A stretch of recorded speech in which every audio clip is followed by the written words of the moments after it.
Hello दोस्तों, subscribe कीजिए doctor Ranjit Kumar Singh IAS channel को और साथ ही साथ बेल आइकन को भी दबाइए अपने आईएएस की प्रिपरेशन को द बेस्ट करने के लिए।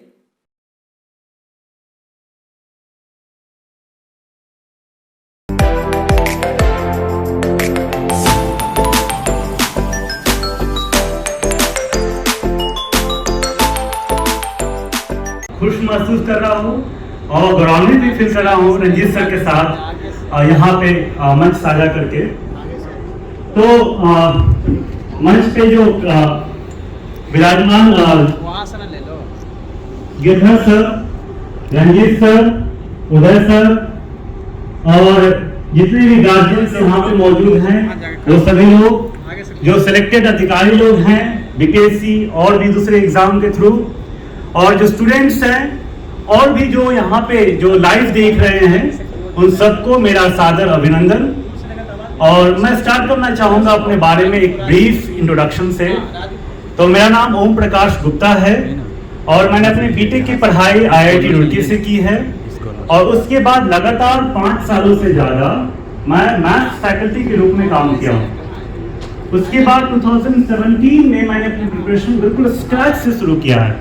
उस समय मेरे को न्यूज़पेपर भी पढ़ना नहीं आता था। मुझे याद है कि 3 घंटे से ज़्यादा मेरे को द हिंदू पढ़ने में लगता था। और मैं आपको ये भी बता दूं कि मेरी पढ़ाई इंग्लिश मीडियम से 12th क्लास से हुई थी, उसके पहले हिंदी मीडियम में था। फिर भी जब मैं द हिंदू पढ़ता था तो मेरे को बहुत सारे वर्ड्स पता नहीं थे और मेरे को वर्डवेब में सर्च करना पड़ता था। और वैसा सिचुएशन आप लोगों के सामने भी आ रहा होगा जब आप न्यूज़पेपर पढ़ते होंगे, इसीलिए मैंने ये शेयर किया है। और मेरे को उस समय लगता था कि वर्डवेब में जितने भी वोकैबुलरी के वर्ड्स सेव किया है ये सारा कुछ याद कर लूंगा और मेंस में इन्हीं वर्ड्स का इस्तेमाल करूंगा।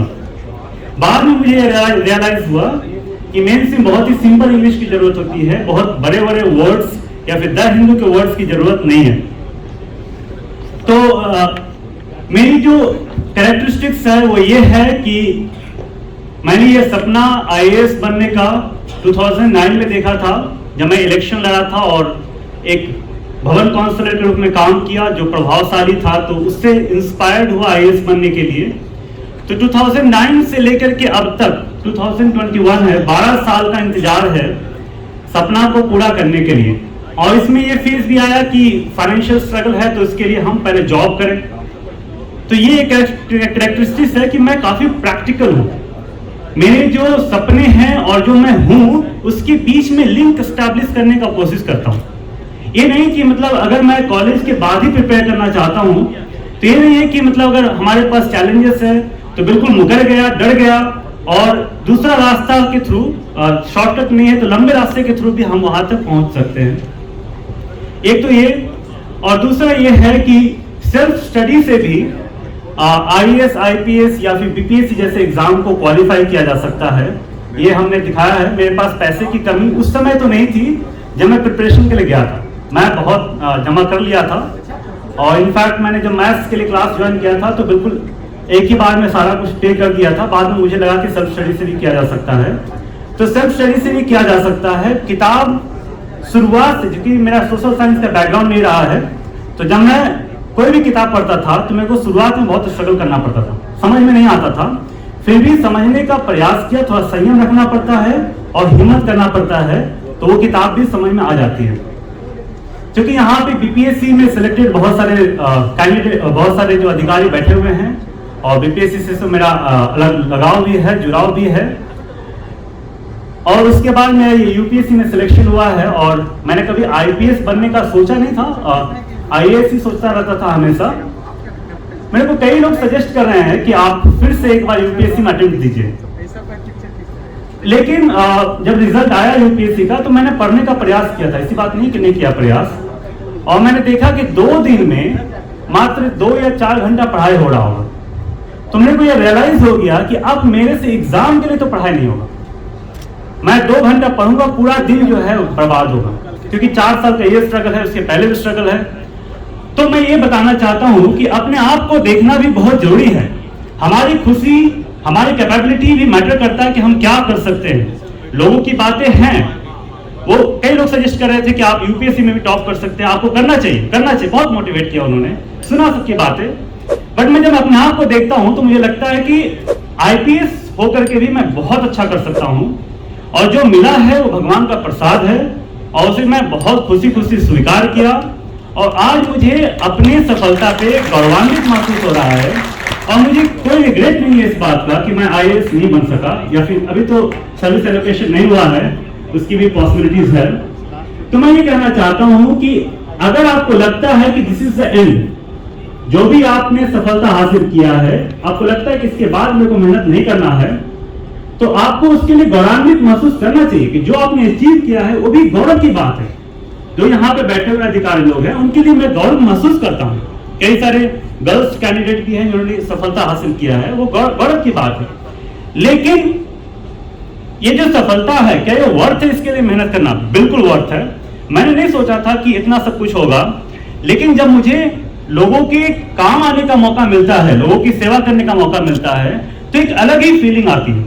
जैसा कि मैं बता रहा था कि अपने आप को देखना बहुत जरूरी है, और मैं अपने आप को देखता हूं तो मुझे इस बात से ज्यादा खुशी मिलती है कि क्या मैं लोगों के जीवन में प्रभाव ला रहा हूं कि नहीं ला रहा हूं। इसीलिए मैंने ईमेल पे भी लोगों को रिप्लाई किया, और जैसा कि रंजीत सर ने चिंता व्यक्त किया कि बिहार से जो रिजल्ट है वो गिर रहा है, 8% पे आ गया है।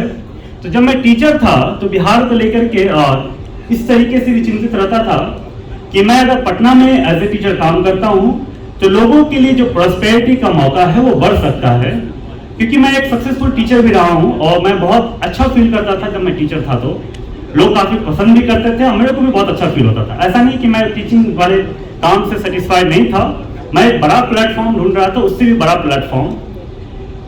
तो मुझे ऐसा लगता है कि एजुकेशन भी प्रॉस्पेरिटी के लिए एक रास्ता है, और जब मैं पटना आया था इसी पर्पज से आया था कि लोगों को एजुकेशन में हेल्प मिलेगी तो लोगों को सफलता के रास्ते और खुलेंगे। आज भी जैसा सर ने सजेस्ट किया कि यूट्यूब स्टार्ट करना चाहिए, मैंने यूट्यूब पे बिल्कुल जेन्युइन गाइडेंस देने का प्रयास किया अपने चैनल पे, और टेलीग्राम ग्रुप भी बनाया है, और उस पर जूम मीटिंग के थ्रू लोगों के क्वारीज लेता हूँ, गूगल मीट के थ्रू भी, और मैं ऐसा फ्रीक्वेंटली करता रहूंगा जब भी मैं फ्री महसूस करूंगा।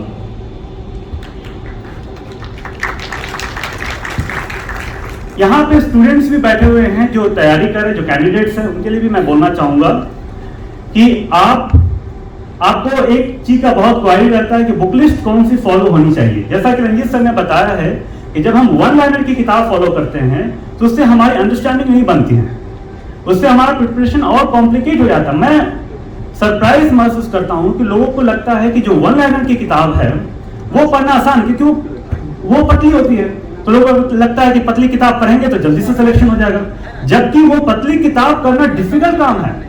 मैं तो सच बता रहा हूं कि मेरे से वो याद नहीं हो पाता, उसमें कई सारे इंफॉर्मेशन दिया हुआ है। जब आप स्टैंडर्ड किताबें पढ़ते हैं, भले ही वो दिखने में ज्यादा लगे, लेकिन जब आप पढ़ते हैं तो आपकी अंडरस्टैंडिंग बनती है, वो वन लाइनर की किताब बहुत आसानी से कवर हो जाएगा। एक तो ये बात, बुक लिस्ट की बात आती है। अगर बीपीएससी की बात करें तो 4 बुक्स आपके लिए बहुत सफिशिएंट रहेगा, 4 से 5 बुक होगा। जैसे कि मॉडर्न हिस्ट्री के लिए अगर आपको करना है तो स्पेक्ट्रम की किताब पढ़ सकते हैं। करंट अफेयर के लिए मैंने केवीसी नैनो का किताब पढ़ा था, मेरे को उस समय याद नहीं था, मैं आज किताब देखा तो मैंने कहा ये तो मैंने पढ़ा था करंट अफेयर के लिए।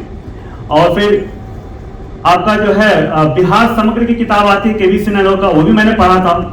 और मैं ये नहीं था कि कोई पब्लिकेशन को जानता था, जो अनिल सर यहाँ पे बैठे हुए हैं, उनका कुमार बुक सेंटर है वहां पे दिल्ली में, तो मैं उनके स्टोर पे गया था और किताब मांगा था तो उन्होंने दिया था, उन्हीं किताबों को मैं पढ़ा था। बाकी जितने भी टॉपिक्स आपके बच जाते हैं, ज्योग्राफी, पॉलिटी, इकोनॉमिक्स, सर की किताब आती है, रंजीत सर की किताब आती है जीके जीएस केवीसी नैनो में, और मैं देख रहा था उसको काफी अच्छा तरीके से दिया हुआ है। आपको अगर बेसिक एनसीईआरटी का ज्ञान है तब उस किताब को बहुत अच्छे तरीके से समझ सकते हैं, पढ़ सकते हैं, और बहुत आपको मदद मिलेगा। उसमें लूसेंट से भी ज्यादा अपडेटेड वर्जन है, उसमें काफी इलैबोरेट करके दिया हुआ है, तो आपको पढ़ेंगे तो आपको समझ भी आएगा, रिलेट भी कर पाएंगे, आप आसानी से याद भी कर सकते हैं, रिवाइज भी कर सकते हैं।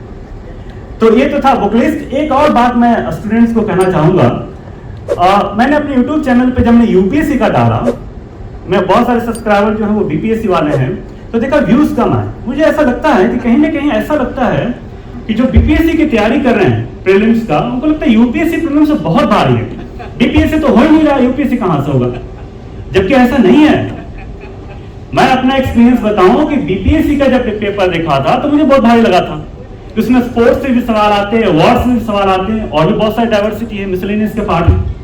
यूपीएससी प्रीलिम्स में कम किताबों की जरूरत है। यूपीएससी प्रीलिम्स में बस ये बात आती है कि आपका इंफॉर्मेशन थोड़ा और क्लियर होना चाहिए ताकि आप एनालिटिकल सवाल को हैंडल कर सकें। एक और दिक्कत उसमें यह है कि 30 से 35 सवाल ही वहां से आते हैं जो आप सोर्स रेफर करते हैं। 35 सवाल भी अगर आप सोर्स के थ्रू सही आंसर कर देते हैं तो आपका बनेगा 70 नंबर। आपको लाना कितना है, 90 या 100। आपको कुछ इंट्यूशन या गेस की मदद से, जिसका टेक्निक होता है, टिप्स और टेक्निक्स, उसके मदद से आपको क्रॉस करना है। तो वो तो सबके लिए बराबर है। तो जो बीपीएससी की तैयारी कर रहे हैं तो वही सोर्स आपको यूपीएससी प्रीलिम्स में भी काम आएगी। तो आप इतना डरते क्यों कि यूपीएससी नहीं होगा आपका यूपीएससी प्रीलिम्स में हो सकता है। और यूपीएससी मेंस में थोड़ा सा राइटिंग स्पीड का है। जब तक आप अटेम्प्ट नहीं करेंगे, पूरा प्रयास नहीं लगाएंगे, तो आपको समझ नहीं आएगा कि होगा कि नहीं होगा। तो आपको बिल्कुल इस बात से परेशान नहीं होना चाहिए कि बीपीएससी कर रहे हैं तो यूपीएससी का नहीं सोचेंगे। नहीं, कंबाइंड प्रिपरेशन रखना चाहिए। और मैंने कंबाइंड प्रिपरेशन पे एक वीडियो बनाया है कि किस तरीके से बीपीएससी यूपीएससी को हम साथ में लेकर चल सकते हैं। यूपीएससी बीपीएससी जैसे एग्जाम को क्वालिफाई करना वर्थ है, ये मैं अपने एक्सपीरियंस से बोल रहा हूं। तो इसी बातों के साथ मैं समाप्त करना चाहूंगा। और जो भी यहाँ पे कैंडिडेट्स बैठे, जो सिलेक्टेड अधिकारी बैठे हैं, उन सबको बहुत बहुत शुभकामना। और जो एग्जाम की प्रिपरेशन कर रहे हैं उन सबको भी शुभकामना। और जो सिलेक्टेड अधिकारी उनको बधाई भी, और जो गार्जियंस हैं उनको भी बधाई। क्योंकि गार्जियन की कैसी फीलिंग होती है, मेरे पेरेंट्स अभी आने आए हैं, लेकिन मैंने देखा अपने पेरेंट्स की फीलिंग्स को। तो बहुत बहुत धन्यवाद और बहुत बहुत शुभकामनाएं और बधाई।